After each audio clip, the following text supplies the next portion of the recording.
And welcome back to Stevenson Field here in Providence. The Brown Bears and the Providence College Friars Ocean State Cup college lacrosse action. And it's good to have you with us. I'm Mike Rubin. This is the Coca-Cola pregame show brought to you by Coca-Cola. Enjoy, or open, happiness. And we're going to take a look at the starting lineups. Brought to you by the Brown Sports Foundation. Great students and great athletes need great donors. First, for the visiting Friars, getting the start between the pipes, Tyler Himes.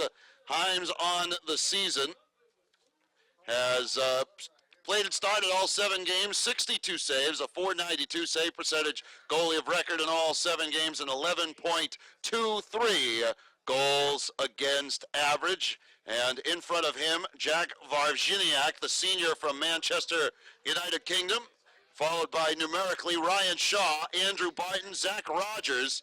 Can't believe Zach Rogers is still there. Big, imposing defenseman, 6'5", 200 pounds. Adam McBride, Jared Newman, Billy Haas, Greg Fitzmaurice, and Sean Wright. And looking at those Providence College starters, there is no shortage of size.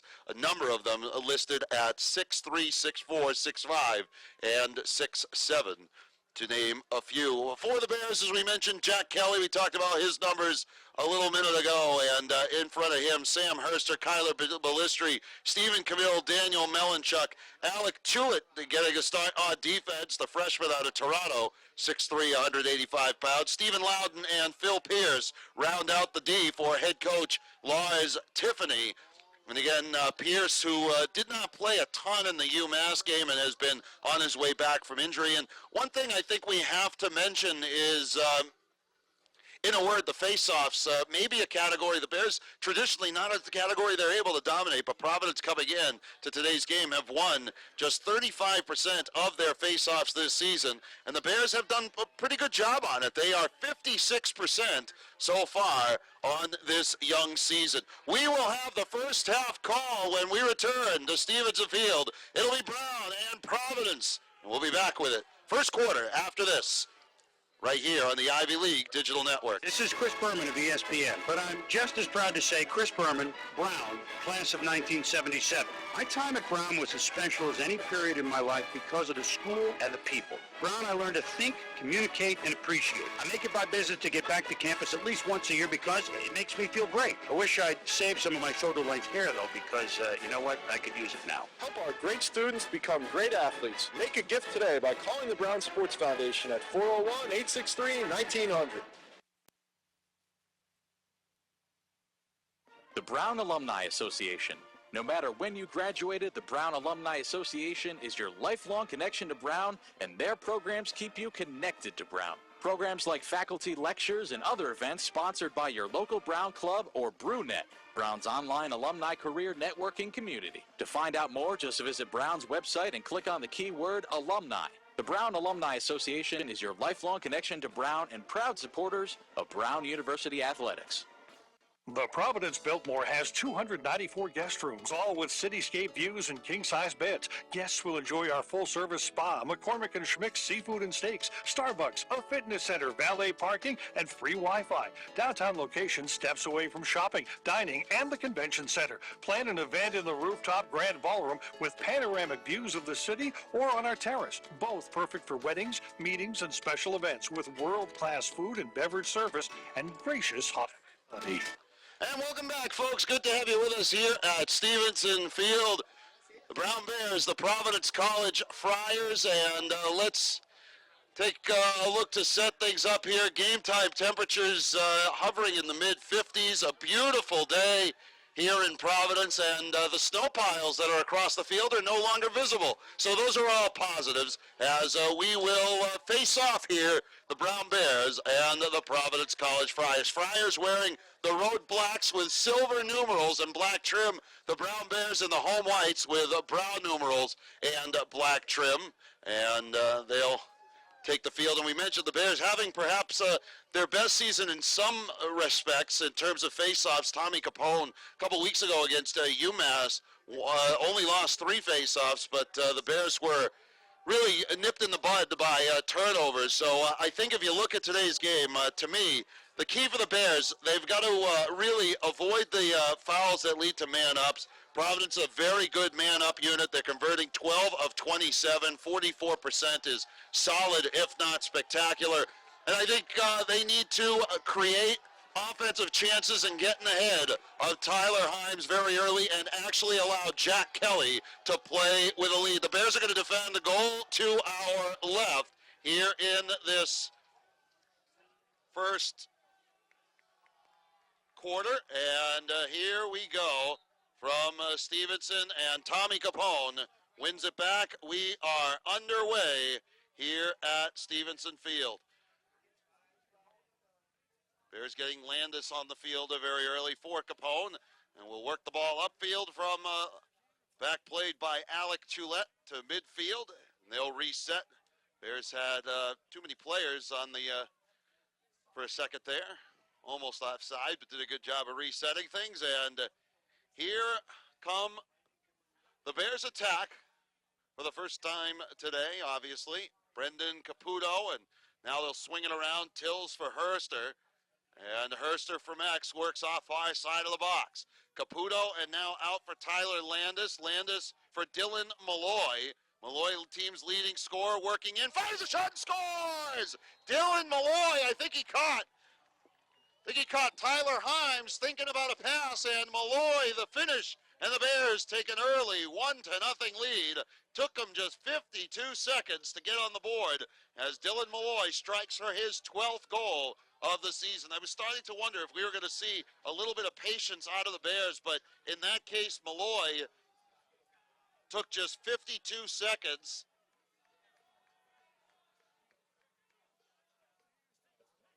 In the first quarter, and another face-off comes back to midfield. Again, one back this time. Ball is still on the ground. No one knows where it is. The long pole scooping in, and I think it's finally picked up. Well, no, it was finally picked up, I think, by Jimmy Cunningham, and then he lost the possession, rolls out of bounds. The old days they call for a horn, but not anymore, and we'll see the Bears off the cause turnover. Resetting play, as they kept after it well. Landis to the near side, Caputo, and the Bears go back to work on the attack. They complete the exchange. Herster, Tills, and now back off far side. And it'll be turned over. Tills being chased. They get Landis back on the field for the Bears. Again, attacking left to right here in the first quarter. In the corner, Sam Herster to X for... Looks like that is Kyler Ballistri, and now back out for Caputo. Swings to Landis. About 2 minutes gone here in the quarter. Landis in front. Shot, score! Oh, what a look. Landis for Bailey Tills, who was camped out on the doorstep. Precision passing, and the Bears take a 2-0 lead. A great look for Landis, by Landis for Tills. And for Bailey Tills, write it down, his 9th goal of the season.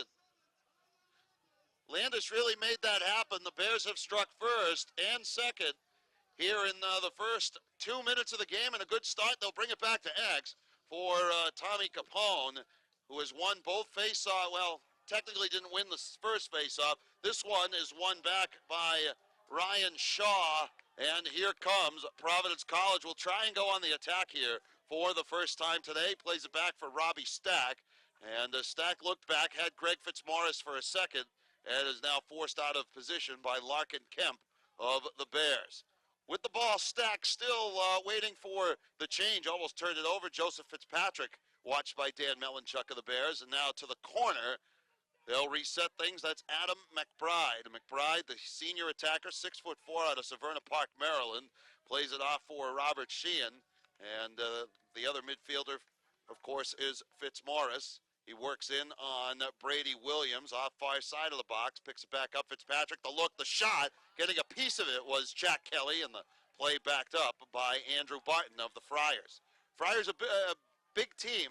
Barton 6'4". Keep an eye on Wright, who's listed at 6'7". believe drawing that assignment there was Brady Williams off the switch, and now here's Fitzpatrick working on Melanchuk. Gets to the top of the box, far side, wants to wind up, takes a shot, whipped wide, and again backed up by Providence. Good possession here for the Friars. They've had a couple of turns at Jack Kelly. One, both of them wide, maybe one of them Kelly got a piece of. Here's Barton near side, thought about the shot, took a couple of hits there from Alec Choulet. Right, a crease roll far side, that was Billy Haas, and, or check that, was that a number 30, so that would be, well, here's Fitzmaurice, either way, it's 38, I'm sorry, Austin Goltz. Ball thrown away, too high, turned over, quick transition, here come the Bears, Ballistri, shot saved by Himes, Bears miss a golden opportunity, and the ground ball picked up by Jared Newman, back for Himes, and that'll get the attention of the Bears attack. That's a good save by Himes on the fast break, and the Friars will attempt to clear. Bears riding high with Tills up top. Far side Herster, and the Friars throw it away. A sloppy first quarter and a failed clear for Providence. And I think the Friars want timeout. It's a good timeout to take if you're head coach Chris Gabrielli, as he will try and settle things down for his Friars. But we are 4 minutes in, 2-0. Bears on top. We'll take a timeout as well here on Brown Bears TV. And welcome back here inside Stevenson Field, the campus of Brown University, on Providence's east side, where the Brown Bears lead this one 2-0, and will have possession in the attacking third of the field as when we break these huddles. Chris Gabrielli wanted timeout for Providence College, a failed clear in a ugly fashion after a couple of real miscues. Providence already with, I believe, 3 turnovers in the first 4 minutes. A couple of them caused, and a couple of one of them caused, and a couple of them unforced. And I think they, the Friars, watching them warm up, they had a lot of energy, but it's almost like they were overpumped, and the energy has worked against them, at least in the first 4 minutes of the contest. And we will see what the Bears can do on the attack. One thing of note, the Bears did have a decent possession on the transition, and Tyler Himes did make a terrific save off of a Kyler Ballistri fast break. Bears break the huddle with Herster, Camille, Landis, Caputo, Tills, and Herster as their 6 on the attack. Friars have Jimmy Cunningham along with Tim Modesti, and I want to say 25 is Evan Allen. I'll check, that's 35, Will Moorhead. Camille, and now Landis, who had the dime on the Tills goal. Landis working in on Moorhead, centering pass, working in, the fire, the shot through the 5-hole and scored! Brendan Caputo gets the Bears their third of the game at 4:15. It was a good look by Caputo, but even again, another nice patient pass by Landis. He was moving off to his right, got Caputo to get inside position of his defender. He got a step and went 5-hole on Himes. And Landis does pick up, in fact, his second assist of the quarter, and we'll come back for another face-off. Shaw and Capone won again by the Friars, trying to outwork again and take it away was Alec Choulet. He did get the ground ball forced. Can the Bears complete the turnover? They do. Nice play, scooping it up by Larkin Kemp. He throws it away, and on the ball is Shaw. Comes back to the near side for Sean Wright, and the Friars will, in fact, go on the attack. A couple turnovers given back and forth, and off the edge comes Andrew Barton. Barton watched by Phil Pierce and will dish to Nolan Fillet, second midfield unit in part for the Friars. Fillet, Fitzpatrick, Wright, Fitzmaurice, Barton, and we've yet to call the name of Corboy, their leading scorer. He's actually not in the game as of yet. Haven't seen him. Look in front, the shot, the score, and the Friars answer. A good feed in front for Joseph Fitzpatrick, and the Friars on the board. Fitzpatrick had gotten loose just atop the crease, did a good job of rolling off from the near side, caught the ball high, was able to set his feet, turn, and shoot.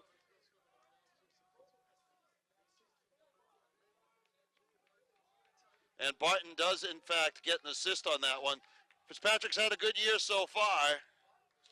And again, as we say, you got to win faceoffs because again the Friars have won the last two. Fitzpatrick's 9th goal of the season comes down to Capone trying to outgrind for the faceoff, kicked the ball forward, but didn't come up with the ball, and it's finally scooped out by Stephen Camille.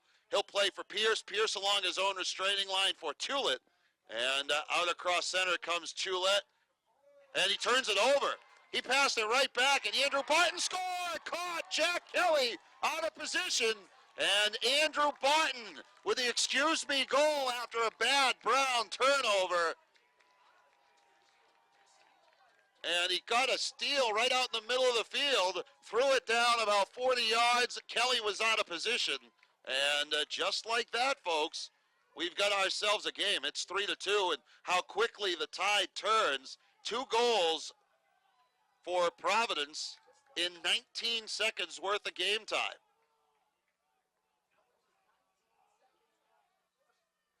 So we'll see what the Bears do this time. A face-off won by the Bears. Will Garau drop back in front. Herster answers and scores.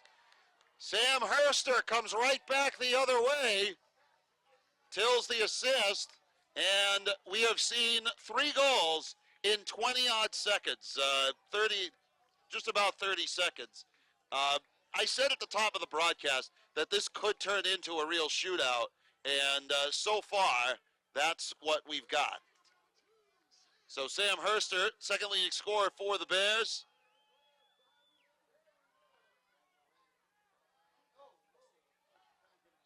We got a little scrum off the face-off. They're going to give credit to the Bears and Garau. And Bears go back to work on the defense for the Friars. This time is the 8, Robbie Stack, going both ways. Caputo out of the corner, and the Bears get to work with Caputo near side. Bears leading this one 4-2, and the Bears lose the ball, and now got it back quickly to Caputo. Herster over for Camille. Camille working in on the defender. Nice work there by Zach Rogers, a big boy for Providence. Comes over for Herster. Herster loose in front. The shot faked. The shot by Caputo is saved by Himes. And a little spin dodge out across center. Stack comes back near side for Sean Wright, who dekes past Phil Pierce. A little spinorama and out of the corner for Barton as the Friars quickly complete the change. And off the near side wing, it'll be dropped back for Fitzmaurice. And the Friars will set up the attack here. 7 minutes gone here in quarter number 1 from Stevenson Field as the sun continues to descend and the temperatures will no doubt continue to drop. Ball played to X in the back as Barton comes back to Fitzpatrick near side. He has a goal already. Tries to work on Larkin Kemp and the dish for Fitzmaurice. He works off the right side of the box, drops it back Barton. He's watched back there by Stephen Loudon. Comes to the near wing. Barton shoved away. Nice play. And then on the switch in came the Bears' Alec Tulett. And with the ball, it's back out for the Friars' Will Moorhead. Or check that as 55 Nolan Fillet. Almost threw it away. Fitzmaurice, 6'2", went up to get it. Chased by Melanchuk. Fitzmaurice back out. Finds Fitzpatrick. They whip it to Fillet. Fillet looking to free himself up for a shot off the iron and backed up by the Friars. Got all of it behind it, did Fillet. Here's Barton, turned by Loudon. Centering pass is picked off by Phil Pierce. Comes up with the turnover. He'll hot foot upfield, trying to complete the clear himself. Dishes the ball, a couple of long pulls. Larkin Kemp throws it to Tills. Shot saved by Tyler Himes. Hit off of a foot, and it'll be picked up by the Friars. That's Jared Newman. He'll work all the way across for Zach Rogers. Himes has come up big twice on a couple of fast break plays for the Bears to keep this one just a 2-goal game inside 6.5 to play here in quarter number 1. Bears trying to snap a 2-game losing streak. Friars have lost 3 in a row coming in, and they complete the clear, does Providence. Melanchuk watching his man, that is Sean Wright. Backs it off, throw it away, kind of hit The pass for Barton was taken away, and upfield again come the Bears. Tulip for Nick Whedon. Whedon near side for Herster, and the Bears will settle things down this time and play it to X. Tills over for Dylan Malloy. Malloy, the two-time Ivy League Rookie of the Week early on this season, and the Bears throw it away. Pass came in a little hot and is scooped up off the ground by Zach Rogers. Another turnover. Sloppy first quarter both ways as Troop Ortlieb brings the ball upfield for Providence who complete the clear. They look for Barton at X. He's watched there by Stephen Loudon, and we're inside 5.5 to play, still 4-2. Bears on top. The pace of this one has settled down a little bit since we saw 3 goals in under a minute's time, and gotta wonder if this one will in fact be the shootout as predicted, with both teams' defenses fighting it a little bit in this stage of the season. Barton tries the crease roll, watched out by Loudon again, almost threw it away. Working up comes Austin Goltz, delivers the ball to Ortlieb, who then gives it back and right for Goltz. The ball ends up on the far side. Watching it is Barton from the edge. And now dishes for Robert Sheehan. Sheehan with Ortlieb. And he's watched over there. I think that's Brendan Caputo watching things defensively. Ball to X. Comes back near side. The rip, the shot, and getting a piece of it. Might have been wide. Jack Kelly seemed to have the pipe covered. Backed up by the Friars, who retain possession with the X back, Austin Goltz. Trying to work around Alec Tulip. Tulip chasing him. Ball played outside. Good shot. Saved by Jack Kelly. On the rip by Robert Sheehan, the junior, 6'3" of him out of Dallas. And upfield come the Bears with Pierce for Landis. Landis has a couple of helpers early on. The Bears complete the clear. Herster on the near side. Bears waiting for the rest of their personnel. Bailey Tills at X, and now off for Malloy with now Caputo, Camille, and Landis. The rest of the Bear 6 as we're inside 4 to play here in quarter number 1. 4-2, Bears on top. Camille with Herster, and now Caputo will come off. Replaced by Matt Graham, the sophomore out of Amityville, New York. First time we've called his name. Landis rolls near side, finds Camille. The shot whipped up and over the top. And here's the reset. Malloy in front. The catch and shoot was looking for Graham, who missed it. Camille on the ground ball at the restraining line. He's chased by Zach Rogers. Back out Herster. Little too much distance for Tyler Himes. Had plenty of time to set up on that one. Not necessarily the best shot selection. Maybe a little impatient was the Bears' attack. And the Friars will attempt to clear and look to make this a 1-goal game for the first time since it was 1-0. And that was the first 50 seconds of the game. In fact, the Bears scored at 52 seconds and then 1:55.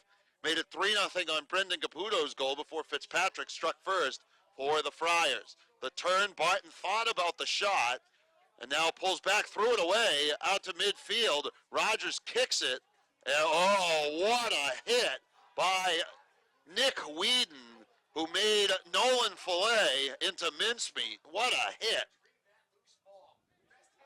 Nick Whedon got his money's worth on that open field hit. There's no charging here in lacrosse. He did take about 50 strides to line him up. The old days, we'd have called that an Antonin Roux special. And somewhere, if Antonin were listening, he'd be very angry with me. And we're going to get a clock violation. I don't think the Friars ever completed the clear. And another turnover, a failed clear for Providence. The Bears will come back the other way with about 2 minutes left here in the first quarter. 4-2 our score. Ocean State Cup action. Providence will play Bryant on Saturday, midweek. Today's Saturday. They play Bryant, is it Tuesday? No, I'm talking about Providence. Providence-Bryant. Bears play Bryant at the end of the season in the final game of the Ocean State Cup, and depending on how things go, that could be a game for a trophy. But a lot of lacrosse left here. Minute and a half left first quarter, still 4-2. Bears trying to bide their time. Caputo, good switch by the Providence defense as Jared Newman picks him up. Caputo working over for Stephen Camille. Camille under pressure, worked out by Will Moorhead, and still nowhere to go. We'll go back and reset for Bailey Tills behind the goal and now off for Landis. Stall warning on for the Bears. Tills working from Landis. Little roll. Deeks' defender takes a shot. And Himes comes up with a save. That's 3 big-time saves, maybe 4 big-time saves for Himes here in this first quarter. And he will trot upfield, plays it ahead for Fitzpatrick. He tries to get around Larkin Kemp. Friars trying to make this a 1-goal game with inside a minute to play. The turn down, shot wide, and it'll be retained by the Friars as Andrew Barton never touched it. They'll say it was still a backup play. Barton shot, that time saved by Kelly. He hustles out to his left, picks the ball up, and is going to be chased by Austin Golds. Huge save there by Jack Kelly from close quarters by Jack Kelly on Andrew Kemp. Great look ahead. Tails the shot and another save by Tyler Himes. Himes has gone to his knees not once, not twice, but thrice. And the outlet pass. It comes to Sean Wright. Wright across the restraining line. Works on the right side. Takes a shot and scores! Right on the outlet from Himes. And it's a 1-goal game with 7 seconds left here in the quarter. Huge goal for Providence College and for Sean Wright. They're going to call it unassisted, but it all started on the outlet pass by Himes, the goaltender who found Wright out 5 or 6 seconds. I'm not saying it should have been assisted, but transition and right on mission went down in the middle of the field and fired to beat Kelly. Top of his shoulder off stick side. working on the right, gets around Camille, whips a shot just wide.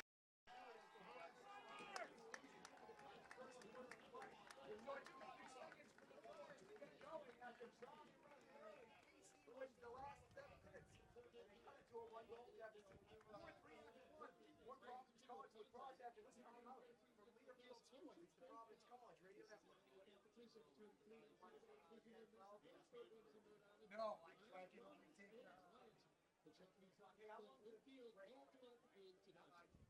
Yes, like this play me. He was great. How many saves in that first quarter? 5. I thought it was 6. What a freaking quarter.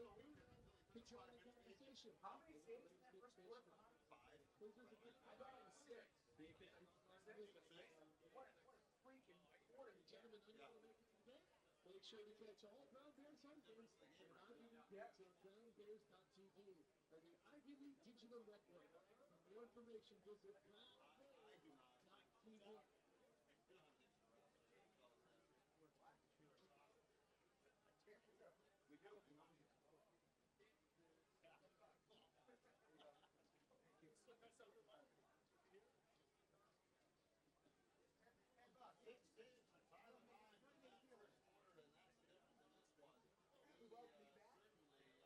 To Stevenson Field here at Brown University, the action fast and furious in this non-conference matchup between the Friars and the host Brown Bears. The Ocean State Cup, as it would be, between the 3 Division I colleges here in Rhode Island. URI doesn't participate in the lacrosse version, when you've got Brian at Williams Smithfield and this portion of Providence College lacrosse. And the international running budget right the first six convenient locations.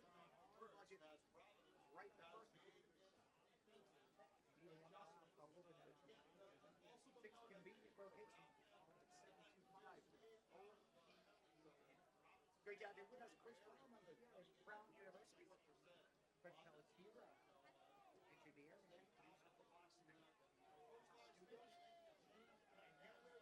thanks for inviting us into your home and office. What was a little ball Saturday afternoon.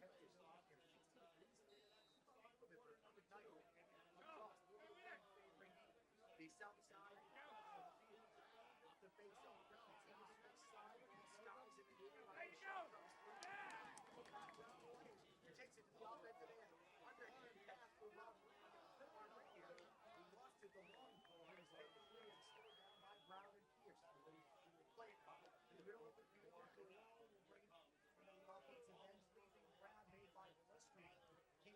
action alive. It's an errant pass made by Burrell. Brown in control. That's behind Hines. The Balestri in the near side. Plays it up to the top of the box. Caputo now middle for Landis with it. BC outshot in that first period by Brown in terms of shots on goal. 10 of the 11 shots by Brown on cage. PC 6 of Maryland. Overall shots this season. Look at us. Trouble in there. Pass behind him by Landis. Taken away by Reed. Neal played forward. Chasing it into the offensive end. Peeling it back is Tim Modeste. Tim Modeste expressing the shot. Across the field, left to right, so the Bears have it in their faces here in quarter number 2. And again, temperatures dropping. It was as high as the low 60s here in Providence earlier today, but temperatures will continue to drop and the wind will become a factor. We've seen it a factor here in the past. Fitzmaurice, Robert Sheehan with the ball, comes around Landis, now drops it back for Barton, and they'll whip it around. Fitzpatrick, who had a goal in that first quarter for Providence, tries to get around the Bears. A nice takeaway by Pierce, the Brown close defender, and spun around comes Alec Toulette. Toulette trying to get upfield, completing the clear himself. The dish right finds Larkin Kemp, the long pole specialist, and now to the corner for Herster and now Malloy, as the Bears will set up the attack here. 2 minutes gone, and again, the Bears have been held without a goal for the better part of the last, 9.5, 3, about 12 minutes of game time. Malloy, Balestri, Camille, Landis. Larkin Kemp still out there waiting, I think, for the opportunity to exchange for Brendan Caputo. And yes, Caputo does check in for Camille, from Camille. And down the edge, Malloy around the far side, Herster. Bears also saw a stall warning late in that first quarter. Balestri near side, he's watched by the Friars, and I think that's Moorhead out on that far flank. The dish, Landis with room, the shot wide of Tyler Hines. Bears are taking these shots from just inside the restraining line from 20, 30 feet away. He's stopping those. They got to create a little bit more motion around that crease and make life difficult for him, as they did on that great finish, Tills for Landis. Those first 3 goals the Bears scored were spectacular, and since then, Himes made a couple of nice saves on breaks and maybe has a little bit of the confidence brimming. Landis over for Camille, and now Herster, the dish behind Landis, but backed up Caputo was there. Johnny on the spot. He turns, they tried to go for the riser and had it partially blocked. Coming up with the ground ball, Billy Haas. He's forced backwards by Balestri, who gives him a shove.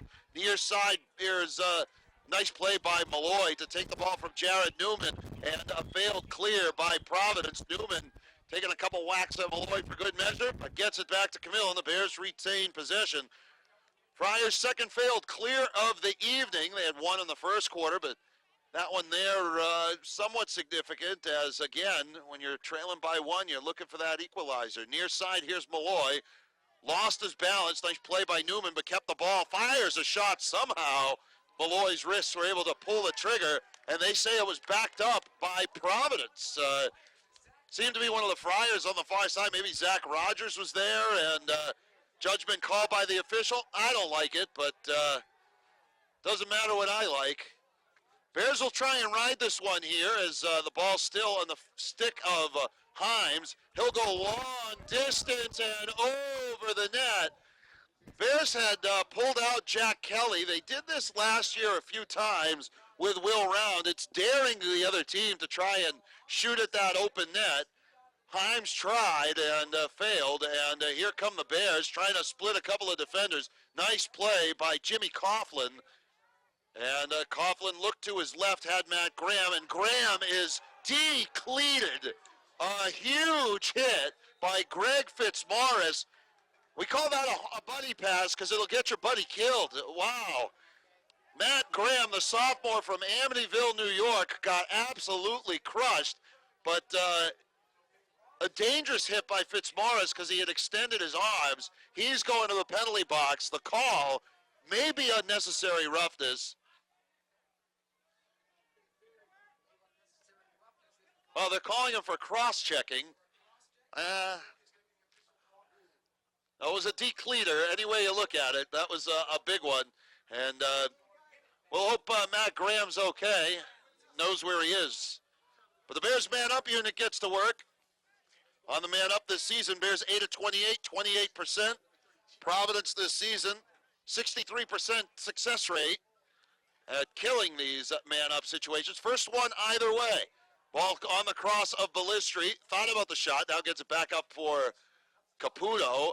Looked Herster. Comes back. Ballistri whips it wide. Backed up by Landis just barely. 36 seconds left on the man-up situation for the Bears.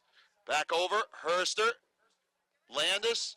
Up top, Caputo finds a man. The rip saved by Himes on the shot by Ballistri. And sometimes the best man to kill your penalties is your goaltender, and Himes comes up with another big stop.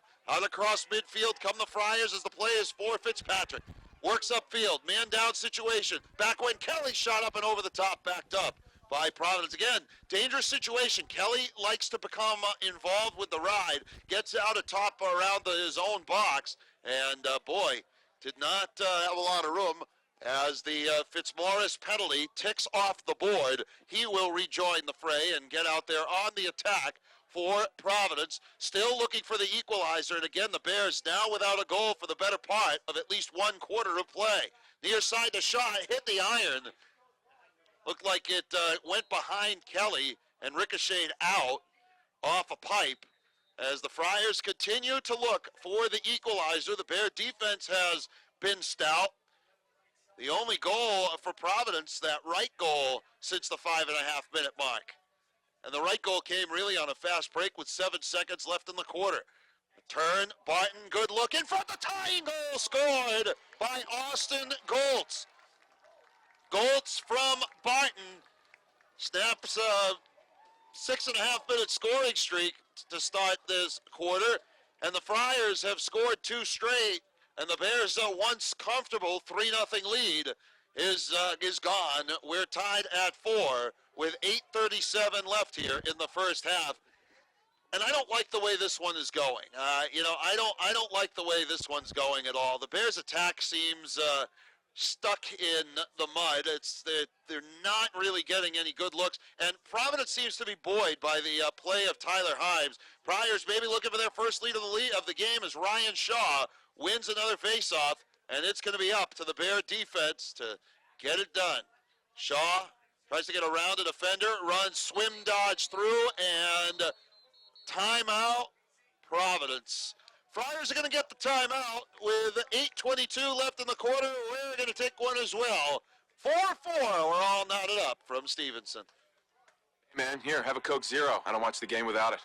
Okay. With Coke Zero, I can have real Coke taste and 0 calories. If they can do that, then what else is possible? How about a quarterback who throws touchdown passes And then catches them himself in the end zone. He throws it deep. Wait, he catches his own pass. Touchdown. Weird. Like cheerleaders who cheer. and deliver sandwiches? Someone wanted sandwiches! I love your sandwiches. Coke Zero. Real Coke taste and 0 calories. Enjoy everything. Academy Bus, the Northeast leader in ground transportation services, is proud to sponsor Brown University athletics. Like the many student athletes at this historic Ivy League institution, they strive for excellence with every move they make. Their charter bus service now stretches from Boston to Washington, D.C. and includes modern Wi-Fi internet-equipped motor coaches with the most professional drivers in the industry. To learn more about their services, call 401-828-4100. Visit them online at academybus.com or search for them on Facebook. Academy Bus, the Northeast leader in ground transportation services. Well, Providence men's lacrosse team trying to have a little bit of consolation this weekend for Providence College, which dropped a couple of tough ones yesterday in basketball to North Carolina and in hockey to New Hampshire. And the Friars lacrosse program could end the week with a trophy, trying to win the Ocean State Cup for the first time in its 4 years. Here we've got a 4-4 game as they'll break the 2 huddles. Bears will be on the defensive side of the ball and trying to stop Providence, who right now holds a lot of the momentum in this contest. Bears jumped out to a 3-0 and 4-2 lead, and since then, Sean Wright at 14:53 and Austin Goltz for Providence here, 6:23 of the second.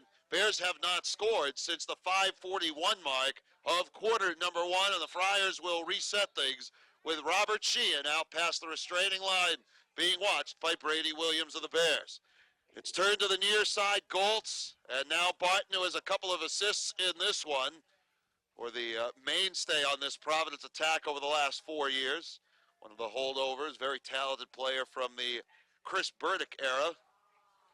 Near side, it'll be dropped back behind for Barton, and over for Sheehan.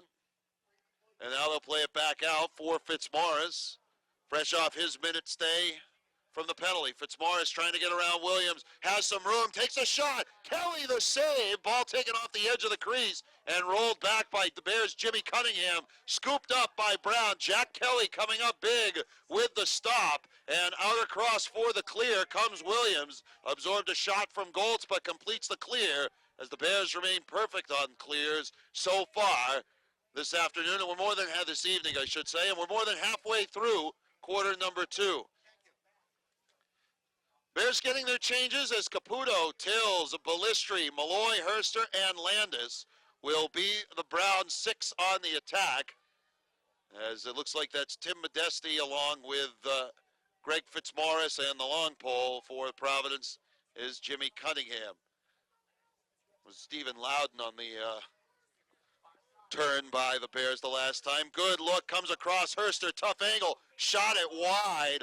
Didn't have much of a seam there, did Herster. Came to the near side of the iron. Himes, who has been solid, if not spectacular at times today, seemed to have it covered, and now here's Malloy off the near edge. Tries to work in, drops it back. Tills had to go airborne, and now Caputo, Herster, and back again for Tyler Landis. He rolls back to the X spot, has Malloy extended on the goal line, and now back out for Tills and Caputo. As we're inside 6.5 to play here in the quarter, Providence defense playing stout. The shot again saved by Himes. Malloy on the rebound. Tries to bulldodge his way in. Back out Tills, finds Caputo, and the Bears will reset things and play it more patiently in this Friar box, which has been, again, problematic for the Bear attack over the last quarter plus. Shot by Caputo wide, and backed up again by the Bears, and you can sense that the goal's starting to shrink a little bit for this Brown attack.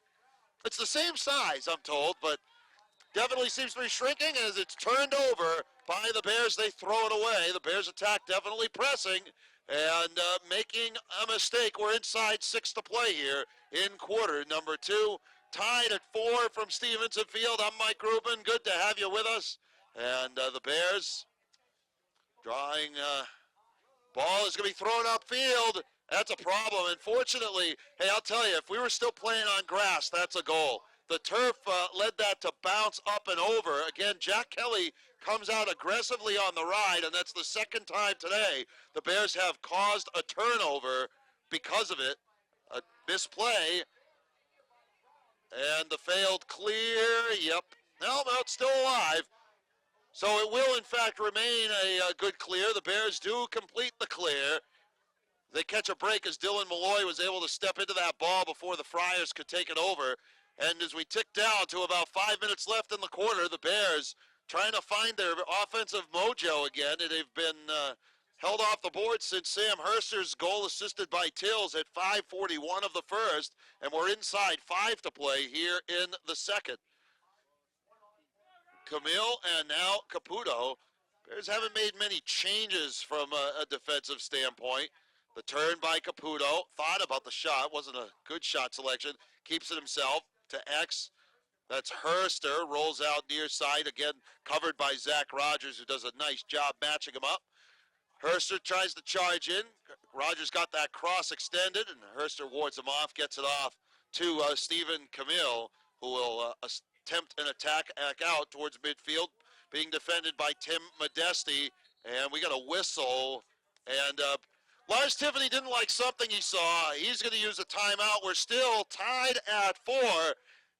I thought we were going to get a shootout. Shows you what I know. 5 minutes in, it seemed like that's what we were going to get, and since then, both of the offenses have been matched up pretty well. We're going to keep it here for this timeout and tell you folks that Brown Lacrosse brought to you by the Hotel Providence, the only AAA luxury boutique hotel in Providence that offers you unparalleled style and service. The Hotel Providence is a preferred hotel of Brown Athletics, and of course the good folks at Avis Rent-A-Cars, where fans first and sponsors second. So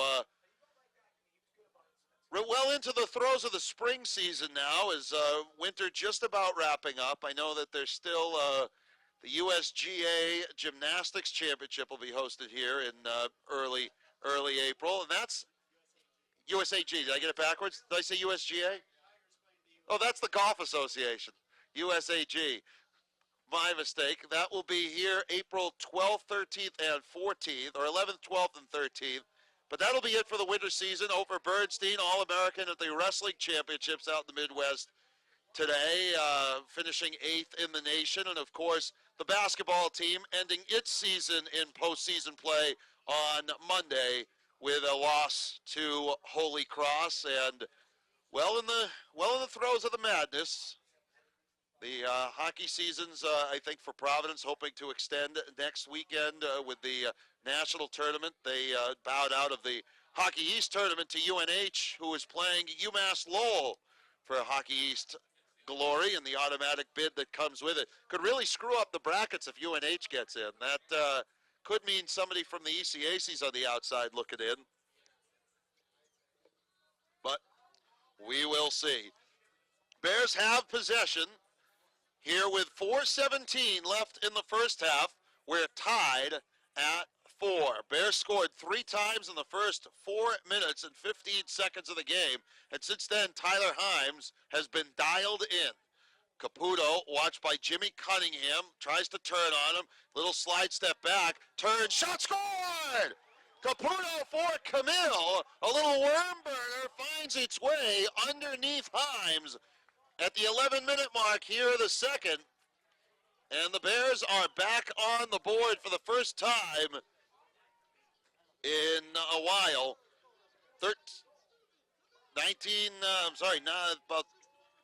Almost a full quarter worth of play. For Stephen Camille, his second goal of the season. Brendan Caputo, his 7th assist. And it comes with 4 minutes even. Bears have never trailed in this one, and they're back on top. 5-4. Tommy Capone hot foots after the face-off win. Gets out of traffic, wins it back, and played it for Jimmy Coughlin, who sets it ahead for Larkin Kemp, the long pole off the wing. He almost threw it away. It was overcommitted by Rogers. Herster on the loose ball for the Bears, as the Bears will set the attack. With inside 3.5 to play here. Second quarter, Stevenson Field. Bears get Matt Graham back on the field after that big hit he absorbed earlier. Caputo, middle of the restraining line. Graham and now Tills. Herster, Ballistri, and Dylan Malloy. Off the edge, that's Tills. Little fake, gets it back to Malloy near side. Stick extended by the Friar defense of, I want to say, Troop Ortlieb. Caputo and Graham over for Herster. Tries to work in, takes a shot. It whips wide of Himes' cage. And got a couple on the field, so they'll have to hold up the reset of the Brown attack with inside 3 to play. For those of you who are able to see that corner of the scoreboard there, the flags whipping along here at Stevenson. Dylan Malloy, the dish. Caputo has room. Scored! Beats Himes through the wickets. And Caputo has factored in 2 goals in less than a minute and a half's time. And the Friars find themselves back down by 2. It is Caputo's second goal of the night. And Malloy does get credit for the assist, so a 2-point game so far for Malloy as Tommy Capone comes away with the face-off. And tried to play it back for Larkin Kemp. Had it kicked away by Will Swindell, who was trying to be Johnny on the spot. Shaw on the ball, lost it. Turnover caused by Capone, who just wanted it back. Gets across midfield and over for Kemp, and the Bears end up on the attack nonetheless trying to extend a 2-goal lead. The Bears led by as many as 3 in the first quarter as heady play there by Capone, the experienced X-Man for the Bears, as we tick down to the 2-minute warning here in the first half. 4 goals for the Friars, 6 for the Bears, including the last 2. To break this, what was a 4-4 deadlock for a while, actually. It was about 4-4 for about 4.5, 5 minutes. Caputo and now Camille, who factored in the last 2 Brown goals. Camille, little spin move, works on Modesti, gets a step on him. Centering pass, Malloy, shot, score! Oh, Malloy went up high, came down, and beats it over Himes' shoulder. What a finish by Malloy. Dial up the assist for Stephen Camille, and the Bears have struck once, twice, and thrice here in about 2.5 minutes' time to turn a 4-4 game into a 7-4 Brown lead. And we come back to center again because, boy, if Tommy Capone could win another draw, momentum is squarely back on the side of the Bears, just as the ebbs and flows of this game have gone back and forth. Nice play by Shaw off the faceoff. Wins the draw and will set it upfield. Almost ridden out of bounds by Nick Whedon. Little drop pass for Fitzmaurice, had some space, keeps it himself, shot saved by Jack Kelly, took it right off the shin, another look, comes back, Fitzpatrick shot wide, backed up by Jacques Varginiak. Friars will reset off the far edge with the ball is a big 6'7" Sean Wright. He finds Fitzmaurice. With about 1:15 left, the Friars got a goal late in the first. They wouldn't mind another one here late in the second to close a 3-goal gap. Bears defense has been up to the challenge. Just 1 goal here in this second quarter. It was a pretty finish by Austin Goltz for the Friars. Off the far side, working in. Kelly came out, and I think they're going to get a hold. I think we're going to get a hold on Nick Whedon as Jack Kelly did go down to Splitsville and came up with the save. It's going to be a push. I just am not sure whether it's going to be on Nick Whedon or JJ and Cyclo. From the look of it, I think it's Whedon. Yeah. So it's going to be a push on Whedon, and that's going to get this very good man-up unit for Providence on the field. Here comes the Bears man-down set, which has Peter Vivinetto, Phil Pierce, Will Swindell, and I want to say the last man out there, is that James Lawrence, 28? Nope, check that. Well, at any rate, we got a timeout, I think, for Providence here. We want to try and use this 30-second man up as an opportunity to, no doubt, close the gap. It's a 7-4 game, 50 seconds left here in this first half. Bears with 3 straight goals. They've come in bunches, to say the least. The Bears scored 4 goals in under 4 minutes time in the first quarter, and then 3 in 2 minutes and 17 seconds here in quarter number 2. And the only goal for Providence, Barton to Goltz. And again, this one has been very one-sided over the years. Brown and Providence meeting for the 20th time. All 19 prior games won by the Brown Bears in a series that dates back to, I believe, 1989, maybe a year or 2 before that. But at any rate, the Friars break the huddle. They have the man up, drawn up, and we'll send Robert Caffrey, Nolan Fillet, first look at Caffrey, Fitzpatrick, Wright, Barton, and Fitzmaurice for the black and silver. For the Bears, it's Swindell, James Lawrence, Peter Vivinetto, JJ and Cyclo, and Jan Melanchuk, with Nick Whedon in the penalty box for 30 seconds. The push, the call, and we'll see. Providence 44% man up this season, and we'll see what they've drawn up coming out of this timeout. They look Fillet near side of the box, back up for Barton and now Wright. Wright's got a whip for a shot when he uses that 6'7" frame.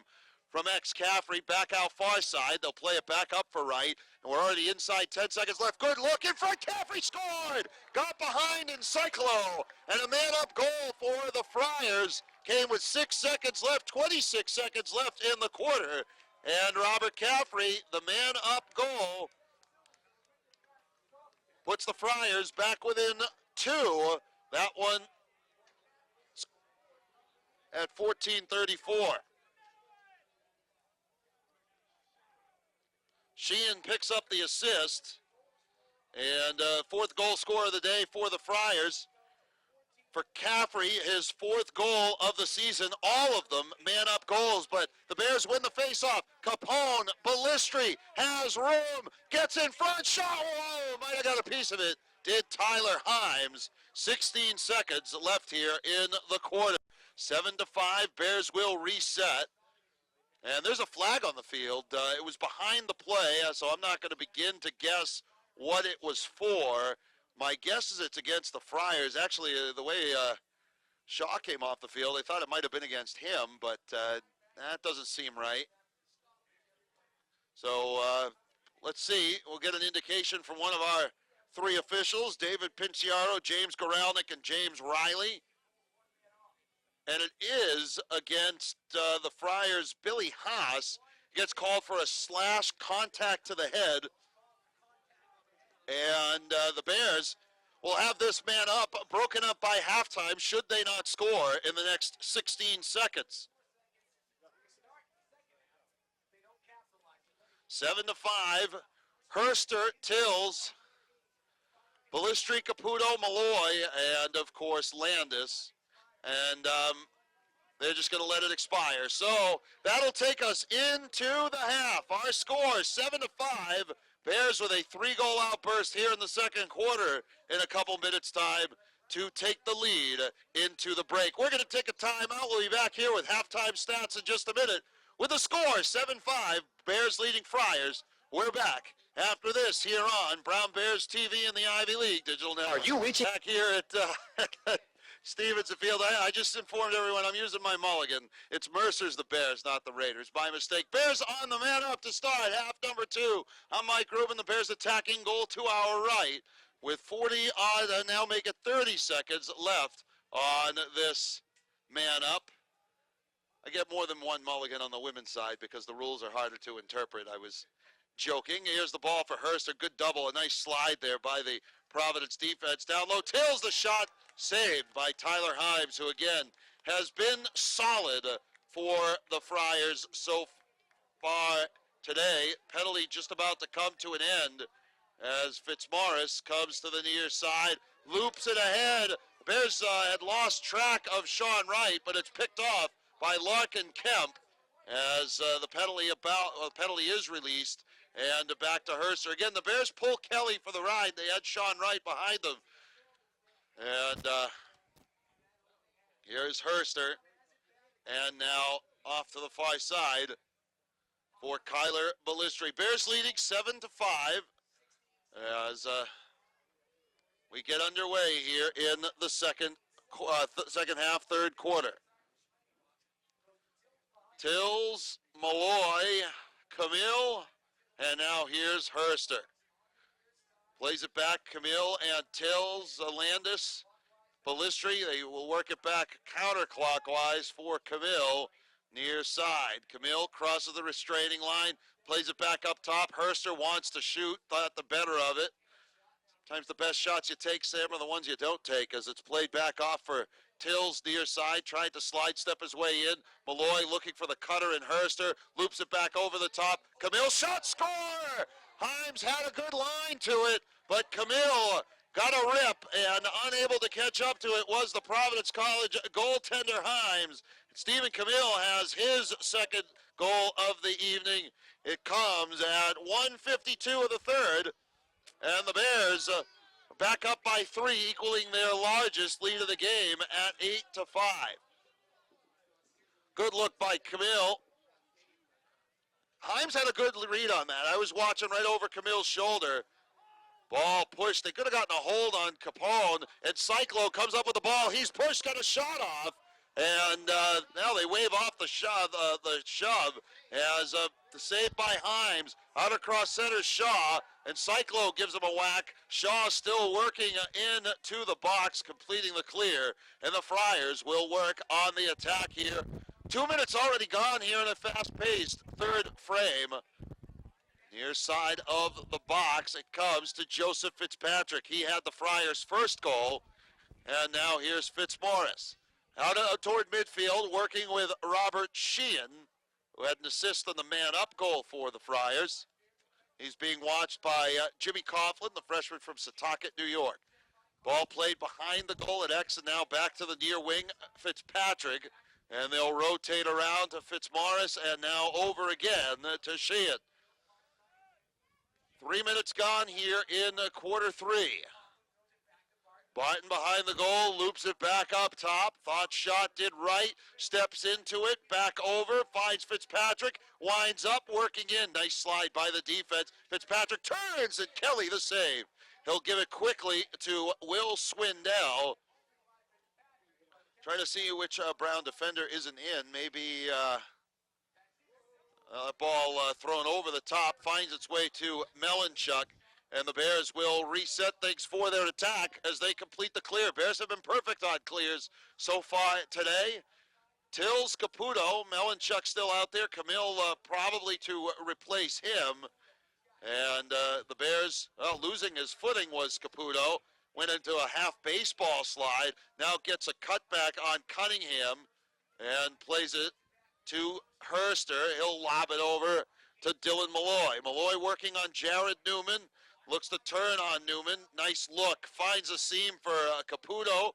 Herster, and now Herster runs back behind the goal and over to the far side of the box. They'll reset Camille outside the restraining box for Caputo.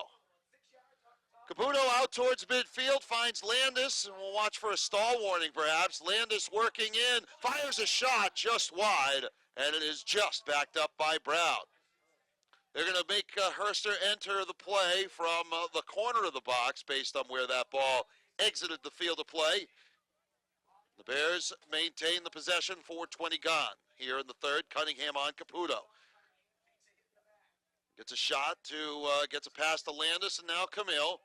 Camille working in, trying to complete the hat trick. Good look, tipped wide. And they're going to say that was a pass. I thought it was the attempt of the one-timer. Malloy says, you know what, my bad. And the Friars will attempt to clear. Jack Kelly comes out again, and he's going to have to get back. Friars approaching midfield. It'll allow the Bears very aggressive on the ride. Modesti out at midfield. The Bears have nobody in the box. They're shot up and over the top. It's a game of dare me, I think, when you empty that net, and this time Joseph Fitzpatrick sailed one over the iron, and the Bears will reset defensively. It's high risk, high reward as far as a defensive scheme when you pull your goaltender for the ride, but so far the Friars have been unable to capitalize on that open net situation. 5 minutes plus gone here in quarter number three. 8-5, Brown on top. I'm Mike Rubin. Good to have you with us on what is becoming a chillier but clear and otherwise pleasant night here in southern New England. Whedon, who found his way to the penalties with a 30-second push in the first half. Williams watching his man, that's Fitzmaurice, tries to bull his way in, thought about shot. Nice job by Williams to track him to the near side of the box. And the Bears, again, resetting things as Tills on the field. Williams, Pierce, I think that's Loudon, Whedon, and Will Swindell, and the stall warning on for Providence. Far side working in comes Fillet to the X-back Barton. The Bears started, I want to say it was Alec Choulette. We haven't seen him in a while. Shot saved by Jack Kelly, and hustling after the ball was Nick Whedon. Kept that from going out of bounds. And Whedon will attempt to clear it out. He'll drop it back for Kelly at his restraining line. Comes near side for Landis, who went airborne, came away with the ball, and he hot-foots into the offensive third of the field. Drop pass for Larkin Kemp. Ball on the ground, picked up by Varginiak. First failed clear of the day for the Bears. And right to left comes Fitzmaurice. Gets shoved by Ballistri, who ends up out of bounds. Melanchuk on the field. And the Bears resetting things defensively. And the Bears have too many players on. Bears are offside. They have too many players on defensively. You can see 7 white jerseys. That's a problem. Stepping onto the field before he ought to have was Melanchuk. I saw the coaches send him, and that was the mistake. So the Bears have too many men on the field. It's a procedural foul. It's a 30-second foul. Shot scored! Barton over the shoulder of Jack Kelly. So the extra player for not for the Bears, and the Friars back within 2 with the goal by Barton at 7:07 of this third quarter. We'll see if they pick up the flag. Goal is good. And they are waving off the flag, and the goal is good. So the Bears find themselves ahead by 2, and if both teams have matched a goal apiece here in the third. Capone and Shaw. Important face-off here for both sides, trying to maintain or seize momentum.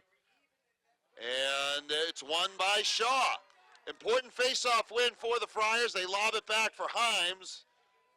It's really been the star of the show for the Friars.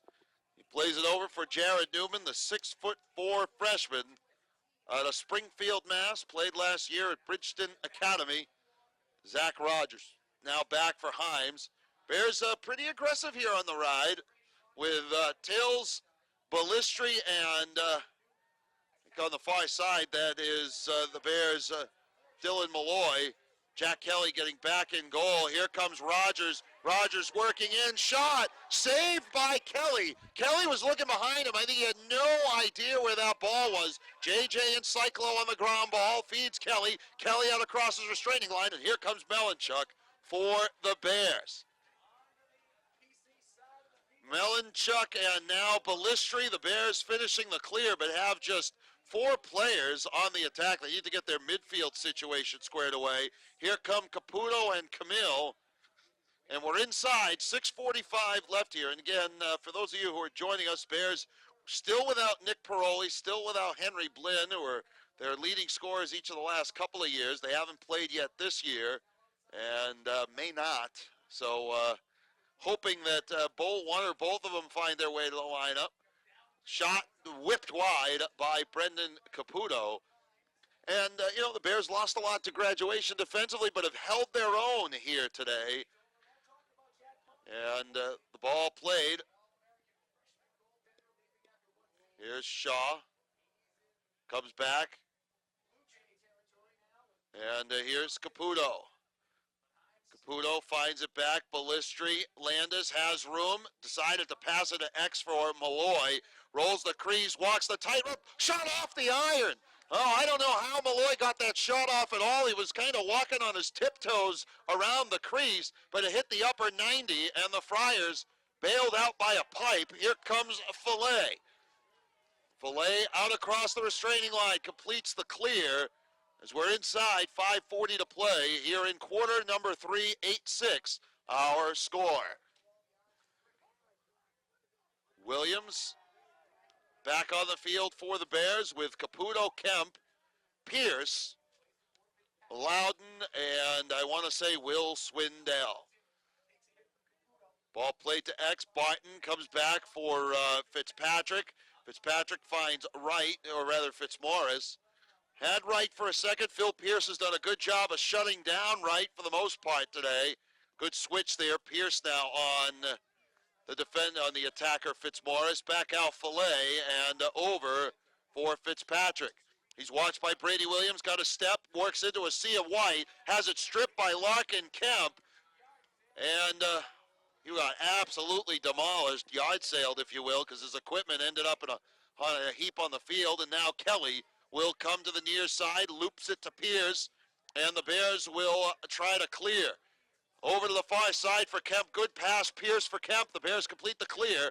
Far side, Ballistri rather. And now Malloy. The Bears will reset personnel inside 4.5 to play here in the third.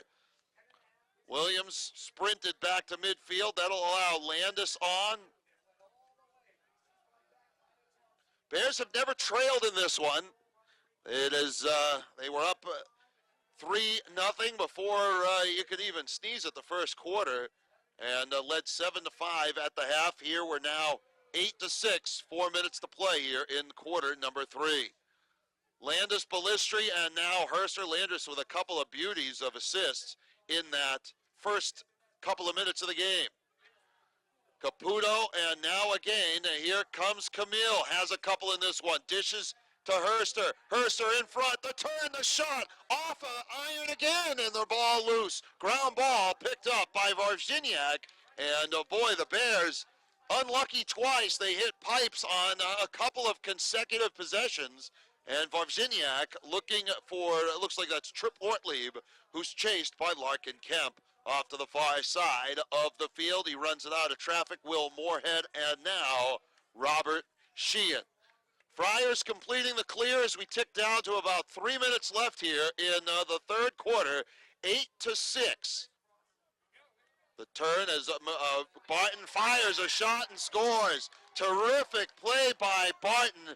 Ran his way in, lowered the shoulder, turned shot. Kelly never had a chance, and Barton completes the hat trick with 3:02 left here in quarter number 3, and just like that, the Friars back within 1. 16th goal of the year for Andrew Barton, who has a hat trick today. That was a great look. He used the defender to screen Jack Kelly, and it'll be Capone and Shaw. Bears need to win a faceoff. They need to win it cleanly because the momentum shifting to the side of the Friars. A procedural violation on Capone. He's going to run off the field, and that'll allow Whedon to step on. The Friars looking for the equalizer here. Bears need a turnover forced or a save from Jack Kelly. But the Friars have spent a lot of time in the attacking third of the field here in this third quarter. Probably I would say more than half of this quarter has been attention goal to our left. Barton, taking matters into his own hands, threw it away. Thought about the shot when he turned around. He was looking, I think, for the crease roll from Moorhead.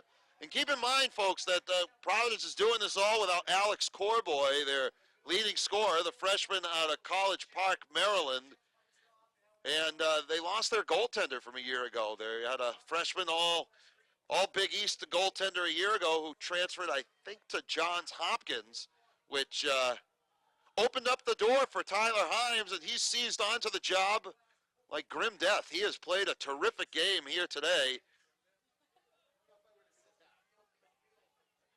He has been lights out. Herster runs behind the goal as the Bears will try and make the most of this possession. They lead by 1. Camille and now Caputo. Bears have really played just 6 players on the attack. Occasionally you see a 7th in Graham. The shot to score! The riser, and Camille has the hat trick. Stephen Camille at 1:32 left here in the third. He was able to turn, pivot, got his hips behind it. He has 2 third quarter goals. And Stephen Camille, with 1:32, finishes the hat trick. And Landis has the assist hat trick. 3 assists for Landis, and the Bears' lead is back to 2. Again, the Bears have never trailed in this one and can seize a little bit of momentum back if they can win a faceoff. Here, Can Capone, who's trying to grind it out, comes off the wing, does Larkin Kemp. He will collect the ball, and the Bears with the possession. Lars Tiffany is going to call timeout. We're going to take one too. With 1:22 left here in the third, Bears looking for more and up by 2. We're back after this as the Bears break the huddle. Women playing this weekend out in the Centennial State. They play Denver as well. And here we go. Breaking the huddle. 9-7, 1:15 left here in quarter number 3. And the Bears with Sam Herster. Looks like that's with the ball, Stephen Camille, Ballistri, Malloy, Landis, and Caputo. Bears have led by 3 on a couple of occasions. And with the ball is Caputo. watched by Cunningham of the Friars. Works on the far edge, does Caputo. Behind the goal, they come back near side. Herster turns, gets it over, and the stall warning already on as Camille plays it. Herster working in, centering pass, good look, shot up and over the top, and wide. And it should remain Brown ball. It's indicated by the referee way out here near midfield. The one who was closest to the play actually hesitated on the call, but the Bears will take it. They retain possession inside a half minute to play here in the quarter. Caputo takes a look in front. It was tipped by Zach Rogers on the ball. Big play, shoulder to shoulder on that wing where Wawrzyniak and I want to say that's, or check that, was Haas and Malloy who came up with the ball and threw it away. We'll see what the Friars can do with it. Just about 12 seconds left here in the quarter. Here comes Robbie Stack. Works upfield. Loops one up. Jack Kelly comes up with it, and that's the end of the third. So the Bears will take a lead into the final stanza of play from Stevenson Field with the score 9-7. We'll take a timeout, and we'll be back after this from Learfield Sports. This is Brown Lacrosse. At any rate, we've got ourselves a 9-7 game. Shots through three quarters favor the Bears, 34-28 of the Bears' 34 shots, 21 of them on goal, 15 shots on goal for Providence College. That means 8 saves for Jack Kelly and 12 saves for Tyler Himes. Both goaltenders have played very, very well in this one, and we've got ourselves a game with 1 quarter left. I'm Mike Rubin. Good to be with you here at Stevenson Field, and we'll take a look at the rest of the statistics. Brown outground balling Providence 31-24. Brown has caused 8 turnovers, and again, the man-up opportunities, few and far between. 1 for 1 is Providence, 0 for 2 are the Brown Bears. As we are underway here in quarter number 4, Ryan Shaw comes away with the face-off, and we'll play it ahead for Greg Fitzmaurice. And here come the Friars. Providence trying to salvage a weekend here. That's been a tough one for Friar fans everywhere. Their hockey team and their basketball teams both bowing out of their respective playoff brackets this weekend. Providence College men still have a chance to make the 16-team national tournament on the men's side. In fact, probably will. A great job done by Nate Lehman over across town. And got a chance to tune in a little bit to my good buddy Mike Logan calling the game. A shot to score by the Friars. A good turn by Barton, and he has his 4th goal of the game to open the quarter to draw the Friars back within 1 in a natural hat trick. Well, sort of, by Barton. And again, it's been a 1-goal game on a few different occasions, but we haven't had any lead changes. Providence this year has, in this game, has not led, but the Bears need to win a face-off and need to come away with it. Now Shaw comes away with the draw. Friars and Bears have not been tied since it was 4-4 for a good chunk of the second quarter. And the Bears have been in control for much of the game. Barton ahead, up and over the top. It is backed up by Sean Wright of the Friars.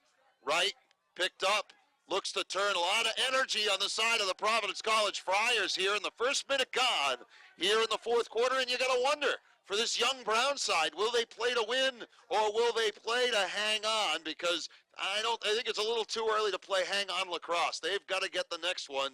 And I don't think they want to be playing from behind, particularly in the 4th quarter against a hungry Providence team that has also been on the skids of late. They've lost 3 in a row.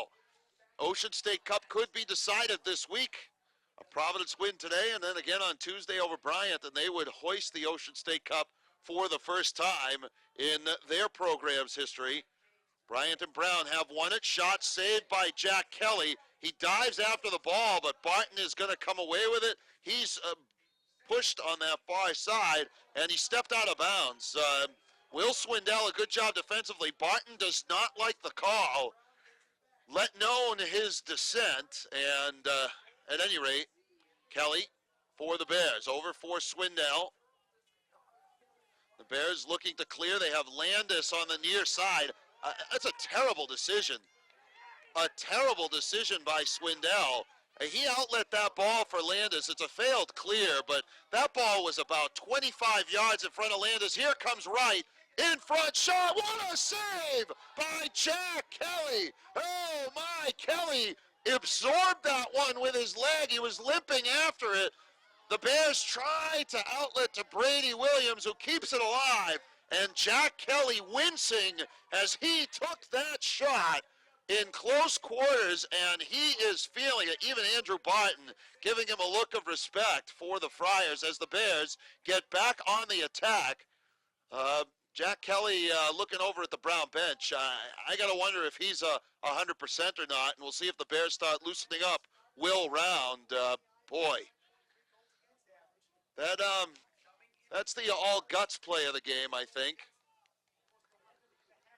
I must tell you, listeners and watchers out there, that there is no way in God's green earth that I'm getting in the way of that shot. Personally speaking. Herster lost the handle. It kind of caught him in the cross. And a turnover as Herster went down. Back the other way come the Friars. In transition, Will Moorhead. And we'll see if Kelly is up to the task and the challenge, guarding this one-goal Brown Bear lead here at Stevenson Field as down the stretch they come. What a terrific contest back and forth it has been with the Bears and Friars. Brown got the first three. Friars made it 3-2, and then, it was 4-2, and then 4-3 just before the end of the quarter. They tied it up at 6:23 of the second. The Bears scored thrice to make it 7-4. It was 7-5 at the half after Caffrey's man-up goal. Here comes Barton in the finish and ties the game. And Drew Barton with a little bit of showmanship afterwards. And we are tied at 9 apiece at 4:03 of the quarter. And again, the Bears, who have seemingly scored in bunches today, have now been held off the board. They were held off the board for the better part of, I'm going to say about 14 minutes between the first and the second quarter. And then about 12 minutes in that third quarter between Camille goals. And now we're looking at about 5 minutes of game time since the Bears last scored. And the Friars come away with a face-off win. Here comes Providence. Robbie Stack, hot footing upfield, drops it back. The shot, the score! Providence is Sean Wright. And the Friars have taken their first lead of the game. It comes at 4:17, just 14 seconds after the Barton goal. And the Friar bench explodes in joy. And I'll tell you, the Brown Bears are in trouble. After that save now, Jack Kelly, who came up wincing a little bit, has now given up the last two. And the Bears are going to send out Jordan Shockett for the face-off. Try and win one back. Bears trailing for the first time today. And the face-off taken by the Bears. Whedon trying to get it out of traffic. Loops it back for Will Swindell. Swindell and now Pierce. Back for Jack Kelly, who seems to be okay. Back to Landis. Bears trailing for the first time today. 10-9 and a lot of lacrosse left to be played. But momentum squarely on the side of the Friars, who have outscored the Bears 5-2 here in the second half. Andrew Barton, 5 goals, 2 assists, a 7-point game. And the Bears playing from behind. Herster, Ballistri, and now Landis. Bears behind to Providence where they were last year and a couple years back here against the Friars, but a little bit of magic to keep the 19 straight win streak. Almost turned over. Is it turned over? It is turned over. A bad decision again by the Bears, who will now attempt to ride this one out and maybe cause a turnover, maybe force a failed clear. Again, energy squarely on the side of Providence College. Spin dodge, could be a foul, yeah. You're going to get the contact on Brendan Caputo, and flag on the field, and the Friar bench wanted the call. They got it, and this is not where the Bears want to be. Providence's man up is outstanding. Brendan Caputo will sit out for a minute And we'll see if it's a cross check or a contact to the head. Sheehan seems to be fine. It is a cross check. And the man-up unit for Providence, a perfect 1-for-1 today. Keep an eye on Caffrey, 4 goals on the season, all of them man-up. The Bear man-down unit's going to have to get something done here in the fourth quarter. Another goal, and the Bears' attack, which has at times been seemingly neutralized, will find itself under a whole heaping pile of pressure. Barton, who has been the man of the match, he's give credit where credit is due to Himes, but it takes goals to come back, and in so doing, Barton with 4 second-half goals, a 7-point game for the Friar. Here's Sean Wright across the restraining line, back over. They find Barton coming off the edge, and now back up for Fitzpatrick. Wright has room, back to Fitzpatrick. So far, good positioning, shot wide as Caffrey was trying to creep in on the crease. 8 minutes, 34 seconds left, 18 seconds left on the man up. And it looked like Fitzpatrick came up a little lame after that. He'll be replaced by Robert Sheehan. Up top, Sean Wright stepping into it, drops it back. The shot scored! A man-up goal for Will Moorhead, and the Friars extend the lead to 2. Moorhead from right, and the Bears are in trouble at 7:40 of the fourth quarter. 4 goals here in the fourth, unanswered so far by Providence College, and the Friars lead this one 11-9. And when the Bears need Jack Kelly to make a save in that situation, looked like that one just kind of beat him low. And Jordan Shockett at X needs to win a faceoff. And let's see, does he? Shaw has been clutch. He has been absolutely clutch. Shaw has been outstanding in the second half. 7 for 14 at the half were the faceoffs. At the end of the third quarter, 9 of 18, but here in the fourth quarter, been all Providence. Fortunately for the Bears, they get the ball back off a turnover. And the Bears need a goal. They've turned it over the last 2 times they've been on the attack, both by virtue of some tough passes that seem to hit off of hands. Maybe Bears trying to turn the ball before they had it squarely in the cross of the stick. We're about halfway through the fourth, and the Bears in territory unfamiliar to them today, down by 2. Camille looking to Caputo. Pass was deflected by Fitzmaurice. Again, a good defensive play by the Friars to break up passes as the Bears telegraph the maneuver a bit. And the Friars will attempt to clear. Fitzmaurice out across center. Here comes Cunningham at his restraining line. Over for Stack. And Stack comes across midfield. Chasing him was Larkin Kemp, but he completed the clear. And the Friars in the driver's seat now with the ball. 7 minutes left. Can the Bears come up with a save? Fitzmaurice working in, has room behind the goal. A good look. Barton Deeks had it blocked, I believe, by Swindell, and it rolls to the long pole of Larkin Kemp. Barton has been terrific. 5 goals, 2 assists. The Bears maybe squandering a hat trick from Stephen Camille. Caputo with a couple of goals, and Landis with a pair of assists. But right now, the Bears need one and trail by 2. Landis will work out across midfield, tries to bull his way upfield, spins on Tim Modesti, and loses the ball. Great check by Modesti, but Landis keeps after it, plays it off for Camille, has some room, drops it down for Bailey Tills, and the Bears will get to work on the attack. Tills, Ballistri, and now here comes Caputo with Camille, Malloy, Landis, and Tills. Looking for Herster, who is, don't see Herster. Ball played. Near side for Landis. Tyler Himes with 8 first half saves, 6 of them in the first quarter. The Bears throw it away. Can he get there? He does. Swatted it to keep it alive, did Tills, but it rolled right to the cross of Zach Rogers.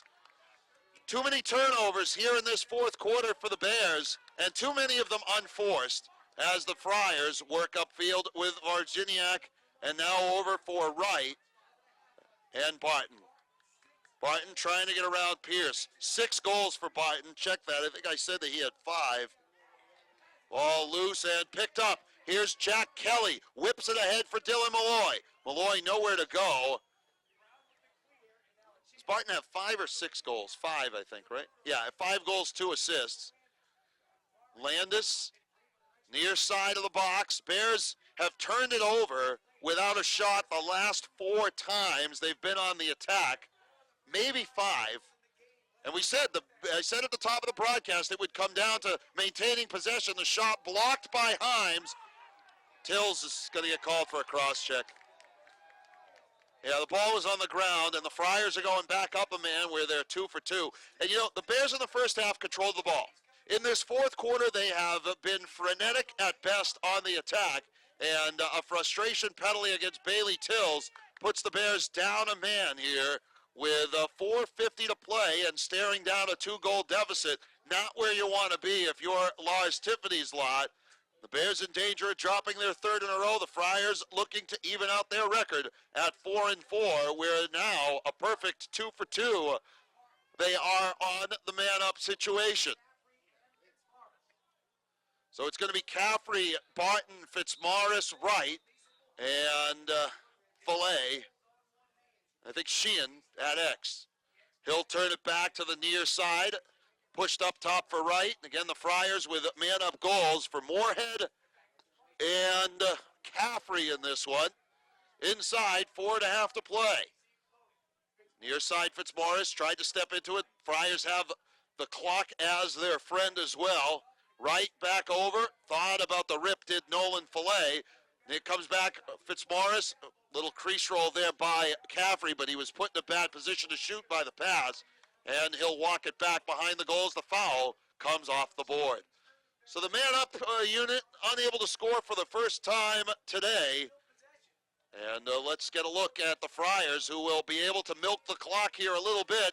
Inside, 4 minutes to play, 11-9, a 4-0 fourth quarter for Providence. Right now, the difference in this game, which has been as frustrating as any for the Bears and the Friars, pull a Brown. They throw the ball away, an unforced error, which has been the hallmark of the Brown attack, unfortunately, in this quarter. Out across midfield.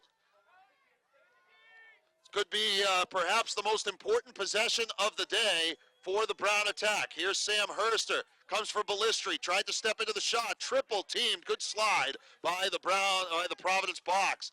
Herster closed up there by Zach Rogers. We're inside 3.5 now left. Trying to bull his way in. That's Caputo. Rolls the crease. Has Tills in front. Couldn't get the pass off. Still bullying it. The turn, the shot wide, as Himes seemed to have it covered. Good work by this Providence College defensive unit, trying to become the first Friar side to ever beat the Brown Bears in 20 tries. On the wing, working upfield, comes Camille. He has a hat trick for Tills. Comes back Ballistri. The shot to score! Kyler Ballistri with under 3 minutes to play, and only the 3rd goal of the half for the Bears, and their first goal since there was 1.5 minutes left in the 3rd quarter. And Ballistri finds the back of the net, and boy is this. Let's state the obvious. Could this be the game, this face-off? Shaw and Capone. I don't know that the Bears have won a fourth quarter face-off here today. Capone and Shaw. Capone kicked it back. Ball is loose. Modesti gets a whack at it. Larkin Kemp comes away with the ball, throws it ahead. A nice play for Alec Chulette. Here come the Bears across the restraining line. Capone dishes back, and the Bears will settle things down here for Sam Herster. They'll get Chulette. 11-10. Caputo and Camille check in. Bears got to be careful. Very close to being offside. Bears going to get one more player back to get Tills back on. And 1, 2, 3, 4, 5, 6. They get Tills across midfield. Ticking down to 2:10 left. Little swim move by Tills. Comes to your side. Throws it down. Finds Malloy. Malloy being watched by Newman, who's shut him down here in this half. Ooh, could have been a hold on the Friars. Back out, Caputo finds Camille at the restraining line. Works around Modesti, working down low, double teamed there by the Friars. Stack, loose in front, the shot to score! Ballistri comes around the hip. How did he get that shot off? One arm finish by Ballistri, and we are tied at 11. Ballistri with 2 goals in about a minute's time for Ballistri, and Camille with another assist. So we go back to X. What a finish we are going to have here at Stevenson. Can Capone win another face-off? Shaw and Capone. Capone kicks it free. The ball is loose. Shaw comes up with it, and we'll take a look and see if Providence calls the timeout. Oh, boy. They just got the timeout. Looked like Shaw was losing the handle. I don't know about that one.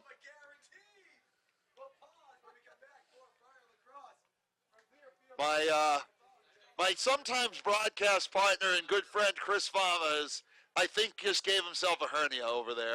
Are you all right? Are you all right, my friend? 11-11 our score, 100 seconds left here at Stevenson Field. The Friars wanted a timeout. You know what? We'll take a quick one, too. From Learfield Sports, this is Brown Lacrosse. What a game we have seen here at Stevenson Field. We're tied at 11 with now inside 2 minutes to play, 1:40 to be specific. I'm Mike Rubin. Great to have you with us for all our coverage here on Brown Bears TV. And we thank you for joining us as the Friars will have a possession on the attack. And so our attention certainly will be on Andrew Barton, who has 5 goals and 2 assists for the Friars. And I think you got to keep it on, as Sean Wright has a couple of goals too. And it really comes down to keeping, I think, the sight lines clear for Jack Kelly, who made a few stunners of saves, but came up kind of lame earlier in this quarter. And after that, the Friars went on a 3-goal tear. They scored twice at 4:03 and 4:17 to tie and then take the lead at that point. Bears coming back with 2 goals by Kyler Ballistri.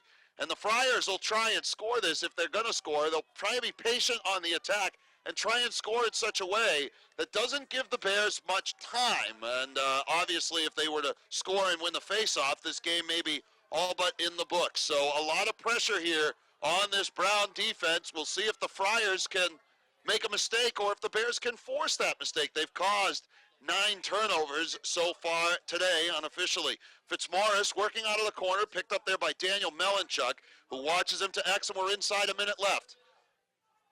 Fitzmaurice, the X-man, Barton being watched, and the stall warning on for the Friars. Bull dodge by Fitzmaurice, who lost the handle.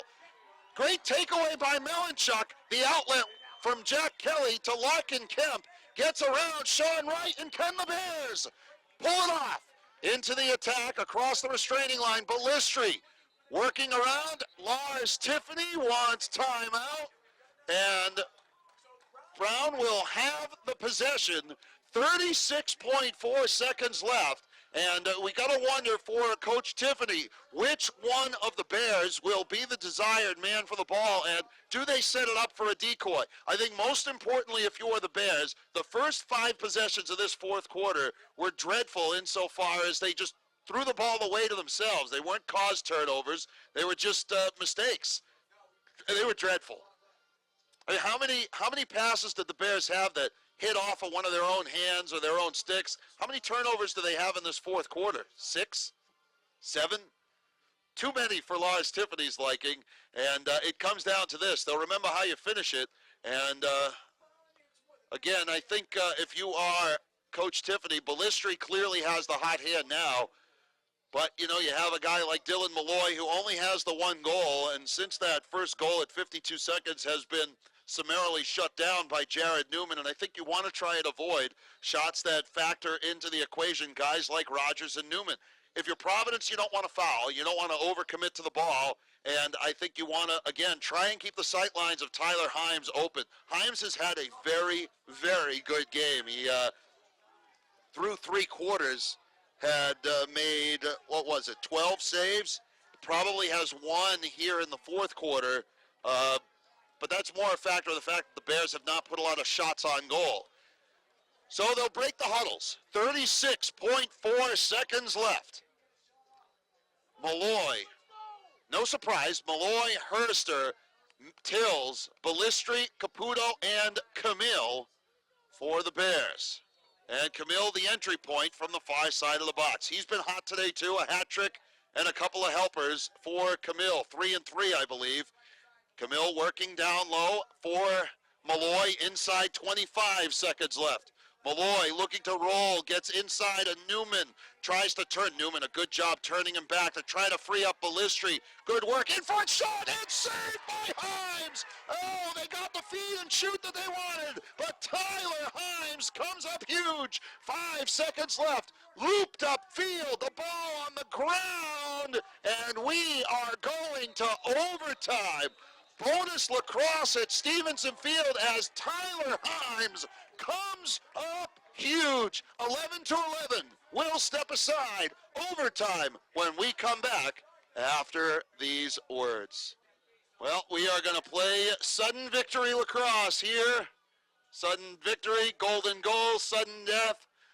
At any rate, whoever scores first goes home with a victory.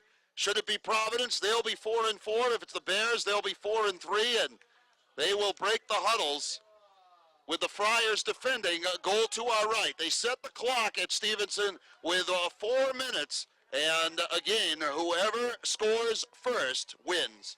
And it all comes down to this. Bailey Tills stuffed by Tyler Himes in the last 15 seconds of the game. That would have given the Bears in all likelihood the win in this one. Capone and Shaw. Boyer, face-offs, to say the least, is this face-off important? Said the stater of the obvious. Bears defending goal to our right and attacking left to right. Trying to win this one over Providence as it's on the ground. I can still see the ball. And it's taken by the Friars. Yes. Providence coming up with it. It's Fitzmaurice working in. And Providence wanted timeout right off the bat. And again, that's a bad timeout. That's a bad timeout. You know, you got a guy like Fitzmaurice who is a terrific finisher. He's running down the field. There's nothing but open field in front of him. He had a step on Hewlett of the Bears. And for some reason,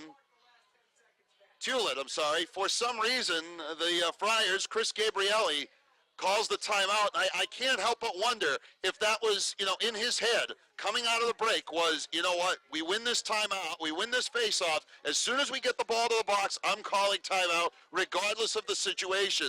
But situational awareness, he'll watch the film. Should the Friars not get the game-winning goal here, he'll look back on that and know that that was a mistake. Now, if they win coming out of this timeout, the point is moot.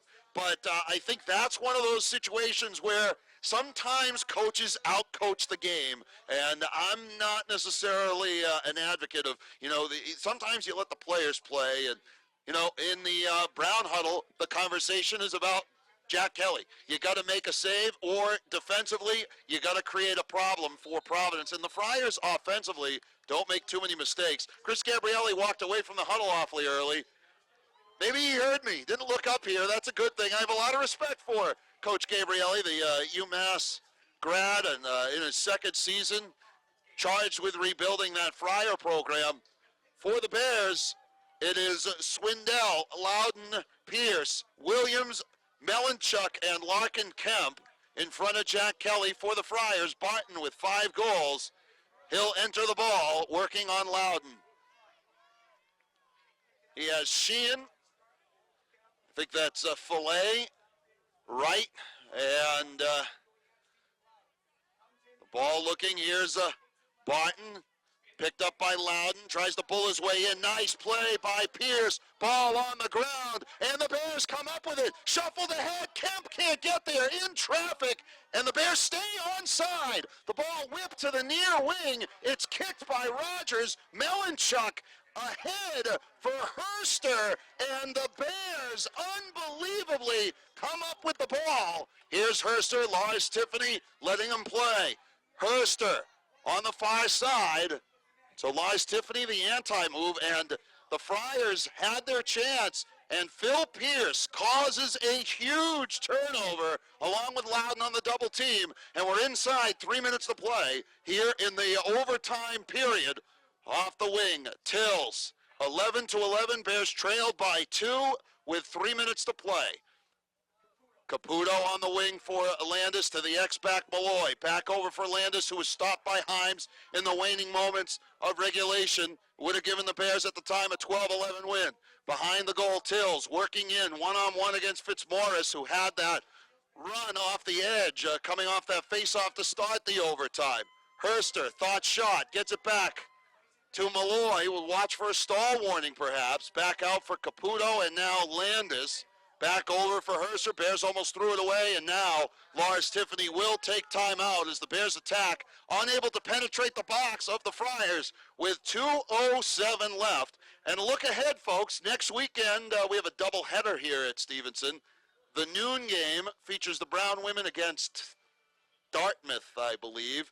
And the Brown men will be here at 3 against Princeton, who earlier today lost a shootout 16-15 to Yale. It's a lot of goals. That's a lot of goals for Princeton to let up. Meanwhile, Harvard's attack continues to really impress. A 16-7 win over Dartmouth. And I think the only Ivy school that was idle today was Cornell in Ivy play, I should say, besides the Bears. Or did Cornell play Penn? I don't think Cornell played Penn. I don't remember. At any rate, trying to fill some time here, wondering if the Brown Bears are going again to try and work that ball around. They had a good look for Bailey Tills at the end of regulation that was stymied by Tyler Himes, who made the latest in what has been a terrific series of stops for the Providence College Friars. Let's reset things then, shall we? 2:07 left here in overtime. We're tied at 11. The Friars did not lead this one until for the 4:17 mark of the fourth quarter. Barton scored 4 goals to open the second half at 7:07, 12:58 of the third. Sandwiched around goals by Camille in the third for the Bears. Barton then at 38 seconds of the fourth and 4:03 of the fourth. Then Sean Wright gave the Friars the lead at 4:17 of the fourth. Moorhead at 7:40. And then Kyler Ballistri, the hero of the fourth quarter, at 12:05 and 13:05. Forcing overtime, and we're under 2 minutes left here with the in-bonus lacrosse. Here comes Landis. Works up near side. What a look in front. Tried to thread the needle for Tills, and Himes picked his pocket. Dangerous pass. Himes was able to come away with it. And here comes Robbie Stack. The Friars complete the clear. Bears had the chance. Here's Barton working on Loudon. Thought about the shot. He's been a hero, has Barton. 5 goals, 2 assists in this one. Loudon trying to shut him down. He got inside, tries to roll the crease, almost stepped into the crease. Looking in front, takes a shot. It's stopped by Kelly. Ball on the ground. Nick Whedon comes up with it, and Kelly stops Barton. And out across center comes Larkin Kemp. Kemp trying to complete the clear ahead for Sam Herster, and we're under a minute left in the first overtime. Herster walking the tightrope, keeps it himself, tries to ward it off, and is forced back by Rogers. Bears getting the changes in as Landis will check in for Larkin Kemp. Yeoman's work for Kemp as the long pole specialist. Caputo, Landis, and Tills. Here comes Caputo, works in, takes a shot, was knocked down on the play. Rogers on the loose ball. And here come the Friars with 30 seconds left. Modesti out across midfield. Caputo maybe trying to do too much on that sequence. Ball played to Fitzmaurice, has a head full of steam, lots of room, the shot saved by Kelly. Oh my goodness. Encyclo on the loose ball, kicks it ahead, 10 seconds left, works up, shot, save, he stepped in the crease. Oh my goodness, 3 seconds left. What a save by Jack Kelly. Ball thrown upfield, loose in front, and that should take us to double overtime. What a game here at Stevenson Field. We're going to take a timeout. As the great Keith Jackson would say, whoa, Nelly, 11-11 still our score. Nobody able to strike in the overtime, and we are back after this with more bonus lacrosse here at Stevenson. Tyler Himes, an interception, answered by a tremendous Jack Kelly save with under a minute left in the first overtime, and we are going to double overtime here at Stevenson Field. I'm Mike Rubin, and what a game we have had, 11-11. Kyler Ballistri, 2 goals at 12:05 and 13:05 of the fourth quarter to take an 11-9 Brown deficit and not the game up. They'll switch sides. Jack Kelly defending goal to our right for the white-clad Bears. The Friars and the Road Blacks will attack left to right. And the ball kicked forward. Can Shaw win it? He does. Trots upfield, quickly fires the shot up and over. And they'll say it was deflected and backed up. And Coach Gabrielli wants the timeout. Friars do a lot of dancing, don't they, coming out of that near sideline. They do a lot of, it's kind of like a weird cross between dancing and kind of the old slam dance mosh pit thing. I'm not quite sure what they're doing, but they're fired up. And we are still going to be playing bonus lacrosse with now 3:52 left in the second overtime. We'll take another timeout, and we'll be back here with the second overtime in what has been a tremendous lacrosse game, any way you look at it. 11-11 our score. We're back after this. In an 11-11 game that's in double overtime, both coaches will watch the film of this one and probably find a dozen places where it could have ended earlier. But now they're just focused on the next one, the next goal, or the next stop, depending on whether you are Providence or the Brown Bears, respectively. The Friars find themselves with the ball in an 11-11 game. In overtime, they will break the huddle. 3:52 left here in this overtime. It's Wright, Fillet, Goltz, Barton, and Sheehan, all of them with goals, but Sheehan, who has a couple of assists for Providence. For the Bears, it's Williams, Melanchuk, Swindell, Kemp, and looks like Loudon is watching Barton. Pierce and Loudon did force a turnover the last possession of the first overtime for the Friars. Right near side, got the feed from Fitzmaurice, tries to bull his way in on Swindell, still trying to play the ball back out for Fitzmaurice, who is stoned by Kelly in the last minute of the first overtime. Fitzmaurice forced off by Melanchuk, and now looking to his right has Nolan Fillet. Top of the box, near corner, working against Melanchuk. Picked up by Brady Williams as Melanchuk the switch, and he'll walk over and pick up Wright, who now has the ball on the reversal by the Friars as we're down to about 3 minutes left in double overtime. Wright trying to get a step. They had a cutter in Fillet.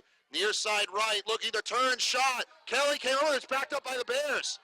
Yes, good hustle by Will Swindell to get back. Not a good shot selection by Sean Wright. I think we're all in agreement on that one, but the Bears will take it. Jack Kelly on the ball. We'll see who the clear specialist will be.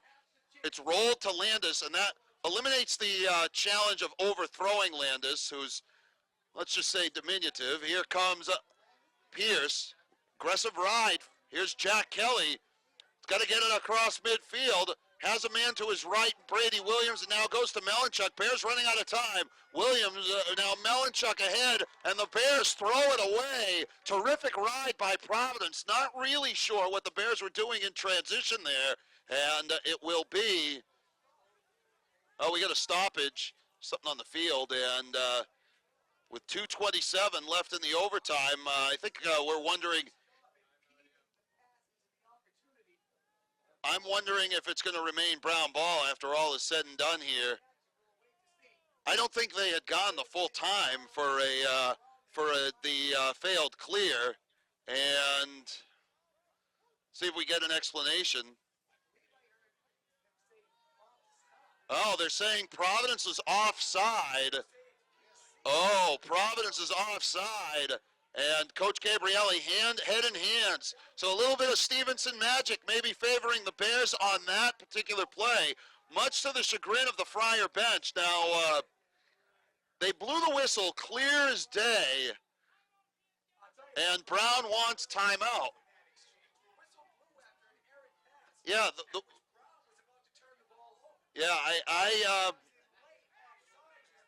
offside's the call on the Friars. The Bears will retain possession. The Bears had thrown it away, and I thought they were calling for a failed clear or a, the ride had done its job and prevented the Bears from clearing the ball, and it was thus going to be a turnover. Instead, it will be Brown ball. The Bears will take it with 2:27 left here. Lars Tiffany uses his timeout for this second overtime. 11-11 our score. And, wow, we are, this game has had no shortage of dramatics. Tyler Himes, a pickoff in the first overtime. The save by Jack Kelly in the last minute of overtime. And an explanation for the Friar bench seemed satisfactory. I was watching the official give an explanation to one of the assistant coaches. It did look like the Friars only had two players on the right side of midfield when that pass went away from Melanchuk on that far side of the field. Only the film will tell, and I don't have instant replay yet out here at Stevenson Field. But at any rate, the Bears retain possession, have been held off the board, have scored just 3 times, actually, since the second minute of the third quarter.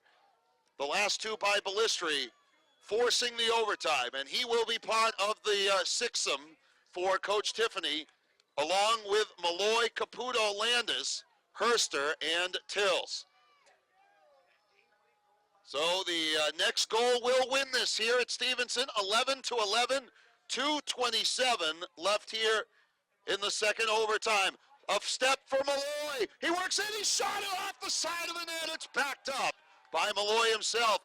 Bears hit 3 pipes in the third quarter, in the second quarter, and another one there. Malloy trying to dodge his way in. Shot, score! Score! Malloy! The turnaround, one-arm shot! What a finish! And the Bears are going to win this one! 12-11. What an individual effort by Dylan Malloy! He started it at 52 seconds and ends it with 2:13 left in the second overtime. Oh boy, what a finish by Dylan Malloy. And if there were ever a jump on our back boys moment, that's it right there. And oh boy, Coach Gabrielli, he is giving it to the officials in a big way. Well, the offsides call certainly factored into it, but so did the timeout when Fitzmaurice was all alone running in at Jack Kelly.